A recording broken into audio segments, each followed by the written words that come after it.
A big wave from East Hills Middle School in Michigan. Thanks, guys. I'm Emily Ruppert, and Monday is here.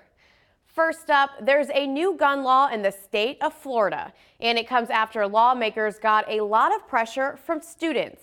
The teens from Marjory Stoneman Douglas High School who witnessed a deadly school shooting last month held rallies and marches and demanded change. And now they got some of what they asked for. Florida's Governor Rick Scott signed the new gun bill into law Friday, with families of the Parkland shooting victims by his side.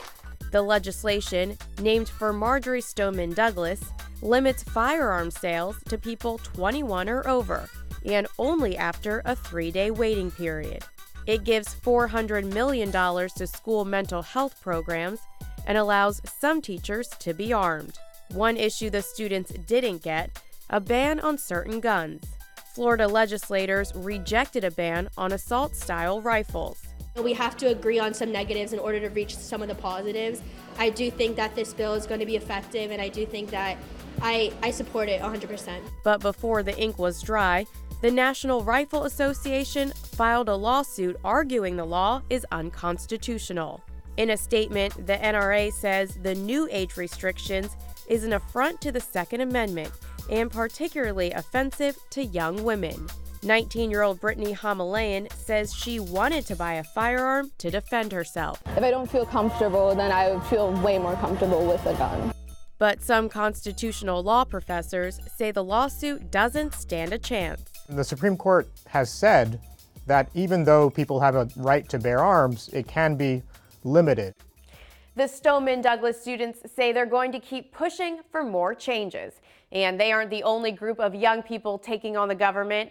Another group fighting a different battle, one over climate change, just won a hurdle in the courts. Azia Celestino was in Oregon and caught up with some of the teens known as the Climate Kids. These teens are suing the president. This lawsuit is a demonstration and an act of us, young people, reclaiming our democracy.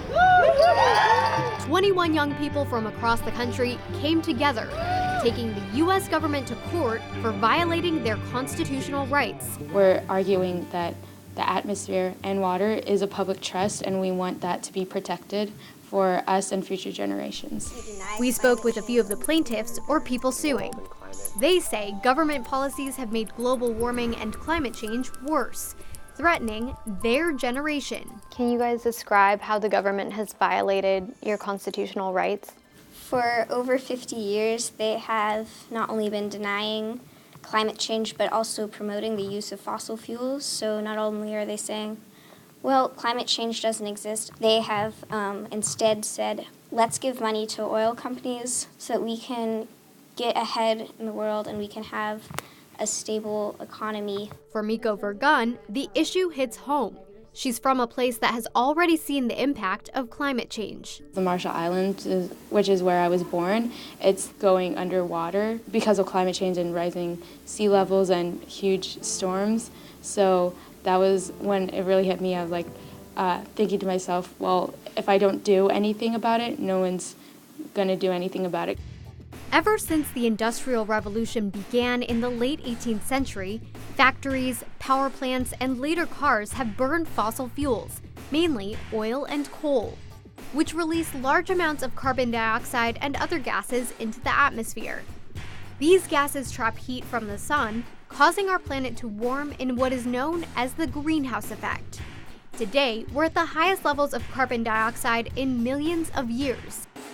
The warming planet is causing the climate to change, leading to rising sea levels, droughts, extreme weather, and threatening hundreds of animal and plant species. Climate change isn't anything political. It's about youth who want to live in a similar atmosphere and world and climate as their parents did, and it's about survival. The lawsuit was originally filed in Oregon in 2015. When you were making the decision to become a plaintiff in this case, did you think about all of the responsibility and commitment that was going to go into it? It's really important to me now, but back then I didn't really have any idea what it was going to be like at all. The case is based on a super old legal theory called the public trust doctrine, which means that those in power, like the government, have an obligation to protect natural resources that belong to the public, like water and air.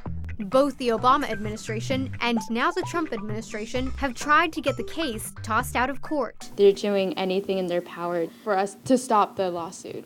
Last week, a court ruled in favor of the young plaintiffs, moving the case to trial. What consequences and real-life changes do you want to see our government make? We obviously need more protection for our natural resources, and we need to, get rid of the funding towards big oil companies and put it towards a more sustainable future.